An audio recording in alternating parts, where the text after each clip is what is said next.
Thanks very much for that, Daniel, and thanks to yourself and everybody that's put together this event. It is very important that we're all here. It was quite interesting what Bruce was saying. I suppose some of us who are old enough will remember it's not untrue that a lot of the fascist right-wing movement that spend a lot of time oppressing us are themselves enjoying same-sex relationships, and we had a very high-profile person of that ilk some years ago, like high-profile National Front member. Only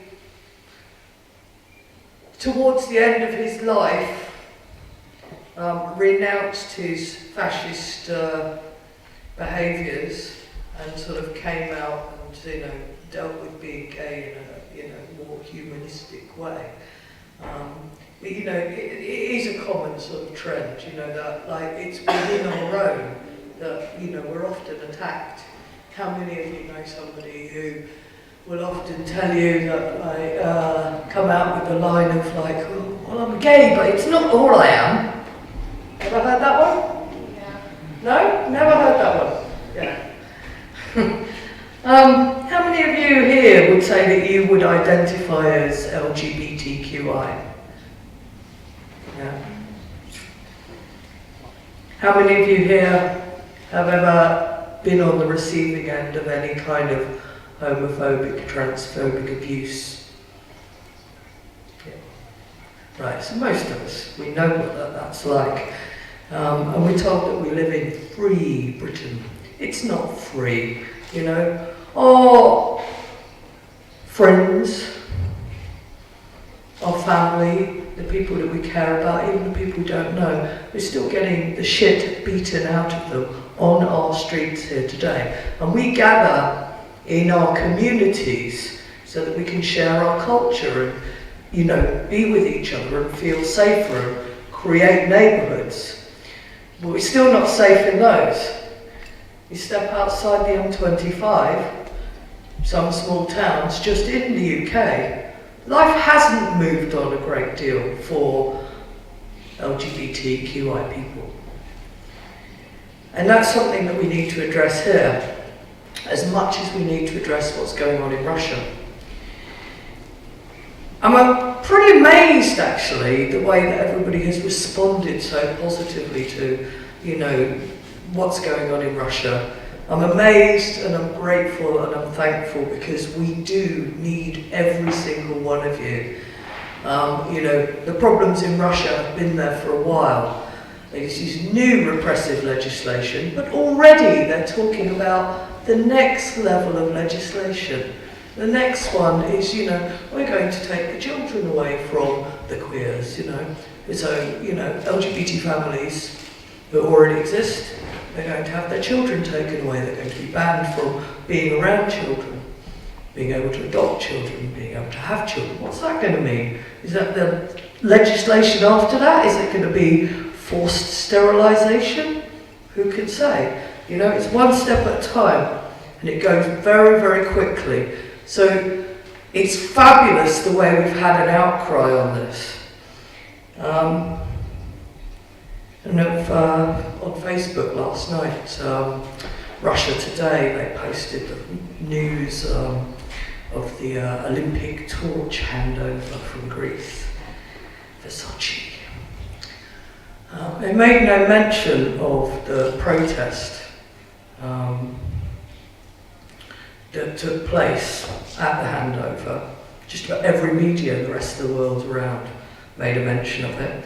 So I commented on their Facebook page, an article, I think I took the Washington Post or something's article, and said, well, you haven't mentioned this, blah, blah, blah, blah, blah. And immediately somebody chirped up, fuck off, you retard Nazi. Yeah, so hello. I'm a retard Nazi apparently. I have to say that's the first time I've ever been called that, but yes. But it makes a point because at the same time, I've lost count of the amount of people that click like on my comment. So one bigger, lots of likes, and I'm making a point, because you know, their media is not telling people in Russia what has been going on. So ordinary, everyday people don't really see, they're not seeing what we're seeing. They're not seeing people being victimised and bullied and murdered and pushed around. They may not even know that these laws exist, just like some of our people, you know. We had all same-sex marriage, and people turn around, oh, I didn't know people couldn't get married, you know. So the ordinary, everyday people in Russia are not seeing what's going on. They're not hearing about it. We're talking here, bitching about Putin this, Putin that. It's not just Putin. There are a number of right-wing politicians in Russia, and part of this fabulous movement of you all is about bringing them to justice, calling them to account, getting that message back out there, and letting regular Russian people know what's going on, so that they are as horrified and outraged as us. Because, you know, there is greater support for freedom and decency and equality than not. The fascist movement is a minority one, but at the moment, you see some of the old pictures, it's the government and the police that are transporting them to gay places to kick our fucking heads in. That is the reality.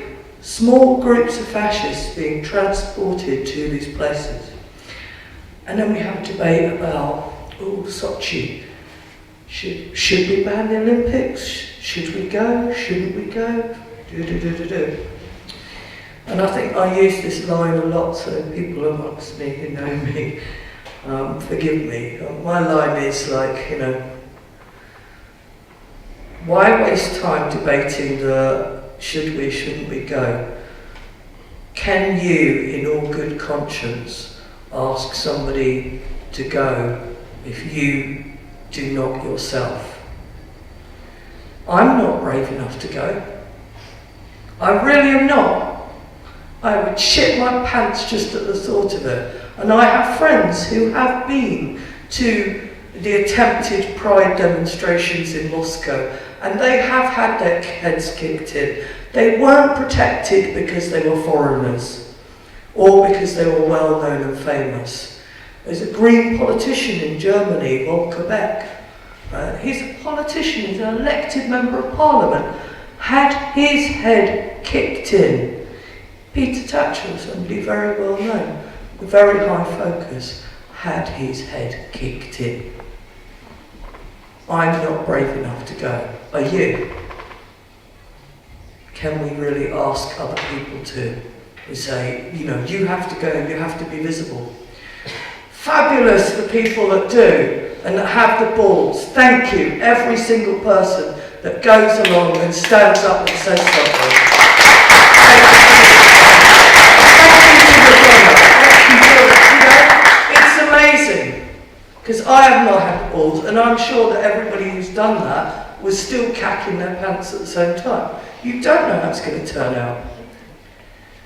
The issues for Sochi is that we have to remember, oh, these guarantees, oh, people will be safe, oh, lovely. So it's going to be a protective little bubble for all the visitors just for that period, is there? Because there's not a protective bubble for people now, and there won't be a protective bubble when we leave. And you're not going to have it in writing that you're going to be safe when you are there anyway. Again, it's a moral dilemma. I can't in all good conscience tell somebody, yes, you must do this, yes, or no, you can't do that. We all have to figure that one out for ourselves. We do have to make a stand, but there are lots of different ways to make stands. Visibility is one of them. Refusal to cooperate is another. And both have their power.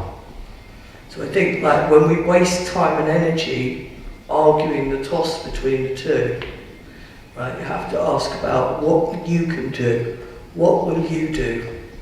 The bravest I ever got was at a Euro Pride at Warsaw 7 years ago, when we were allowed to march. They did have droves and droves of police in riot gear, because they also allowed the fascists to march right past Pride House. I had a firebomb go for my feet. I do think my underwear was stained that day. You know, but that's somewhere where we're allowed to be. It's fabulous that this has motivated people, but why now? Why have you got motivated now? What's so special about now? I've decided, even though I am in Hackney, I can't be a Vashanka. I've dug out like an old shirt a couple of years ago, which details all the countries in the world where homosexuality is illegal. On the front, these are just the countries where you get the death penalty. And on the back, all the countries resulting in prison sentences,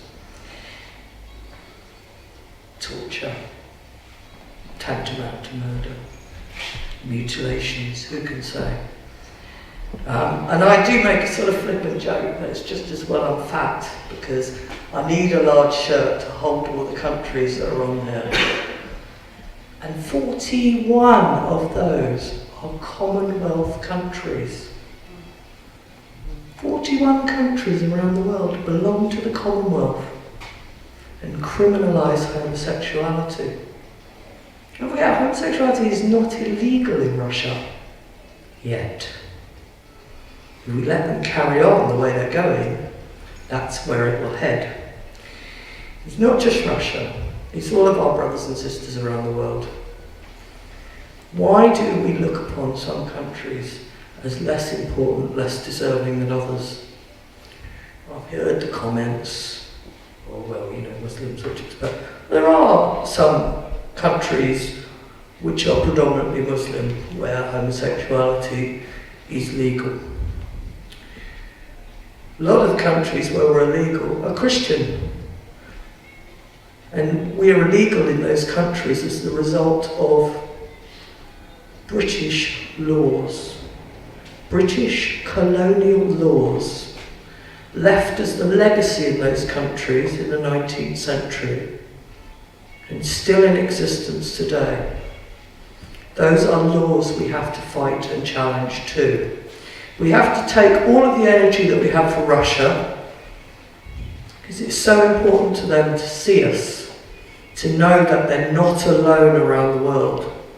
Every time we're out there on a demonstration, we're doing some activity on Facebook, tweeting, whatever. It's so important for people in Russia to know that there's somebody out there. And it's important for everybody in every other country too, because there are movements everywhere. Because we are everywhere, and they're all struggling for their freedom. What can you do? We can't all take to the streets in a demonstration. I'm a shift worker, so sometimes I can make things, sometimes I can't. It's just not realistic for me. But just as Jonathan was saying, every little click for a like on Facebook or something, or comment, or network with different groups, sign petitions, do something. You can't do everything. If you try to do everything, you will burn out. It's what happens to a lot of older activists. So try to do something. Do something within your power, within your scope. One of the current campaigns at the moment, after we've been battling with the IOC, to try and get them to acknowledge their own charter and stand by human rights, is that we're now looking at targeting all the global corporations pouring their money into Sochi. They pour their money in around the world. And they make money off of you and I. You and I are their customers too. And our families and our friends. And we're going to try every week to target a different company around the world and a sort of global action on one day. Today, coincidentally, is Boycott Coca-Cola Day. So I brought these little posters in. If you haven't seen this online already, you can find them online quite easily, print them off, cut out the edges, just go into a shop in a supermarket somewhere and hang them over there. Take a nice picture, post it up. This is happening right now as we speak all over the world. And it's that focus, embarrass them. It doesn't say anything too much, but it does make the points. It says on the front, boycott Coca-Cola. Boycott Coca-Cola for supporting hate and discrimination. Dear customer / store manager, Coca-Cola is a worldwide sponsor of the 2014 Winter Olympics in Sochi, Russia. Their lack of action and condemnation regarding Russia's enactment of extreme anti-LGBT laws is deplorable. By staying silent, they are condoning discrimination, oppression and violence towards the LGBT community in Russia. Please consider purchasing their competitor. Thank you. Now, it doesn't mean that their competitor is any better, but their competitor's not pouring money into this cause. Do you think boycotts work? Who thinks boycotts work? We got mixed opinions. I'll tell you about a little story from a few years ago with Outrage. We were sort of quite a big organisation when we started, more than 20 years ago now, and that's slimmed down to just a few handfuls, really. Most of our activities are just online campaigning now, but it's the beauty of the modern age. You still got the power to do these sorts of things. Anybody remember all the murder music thing coming out of Jamaica? Jamaican dancehall music, murder music. And Outrage worked very closely with the main community activism group in Jamaica, J-Flag. And we did very well with the support of people all around the world, just like they're doing with Russia, coming together, doing lots of activities, again all around the world, protesting, encouraging different venues not to book the certain artists and banning music, etc., things like that. And it was a struggle for a while. But we also targeted the corporations that were involved. And it's a big major success story in these terms because Puma are like the major corporation that sponsors Jamaica, and so all of their international activities and athletics, etc., etc. And we did get to the point where Puma made a very strong statement that they did not accept discrimination and that they supported LGBT rights. Obviously, it hasn't changed the legislation in Jamaica yet. But they said that they would consider having to reconsider their position as a sponsor in this country if the situation continued. This did lead to the record companies and the artists, most of them, signing quite a clear contract, apologising and agreeing not to enter into that kind of thing again. Is it one example of where success stories work? I think South Africa is another example of where boycotts work. It is a long, hard road. It takes commitment from all of us. More to the point, what it takes after today is you have to go out there and talk to other people. It's all very well us sitting here, chilling out, listening to each other. It's preaching to the converted, isn't it? We're all like-minded, we believe similar things. We might have different views about how we get there, but we all believe in the same essential things. We all believe in freedom and equality and decency and respect. Well, except if they're Tories. And that's me. We need to get out there and talk to all the people who haven't dealt with those issues internally for themselves yet. Those people are, I'm gay, but it's not all I am. Those people who haven't got a clue what's going on out there because they don't want to know. So for the task for each one of us out here is you go out, you don't need to come out, you don't need to go and tell people I'm gay. Now, we go out to our workplaces, our schools, our colleges, our friends, our pubs and stuff. Do you know what's going on over in Russia? Do you know what's going on here and there? We need your help, we need your support. Stand this position, boycott this, do that, speak out.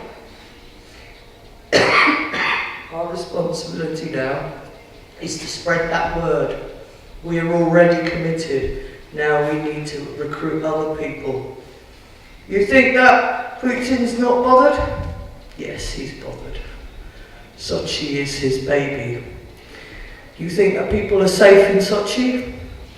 Well, Nikolai Alexeyev and his friends went for a demonstration down there and showed you exactly what will happen.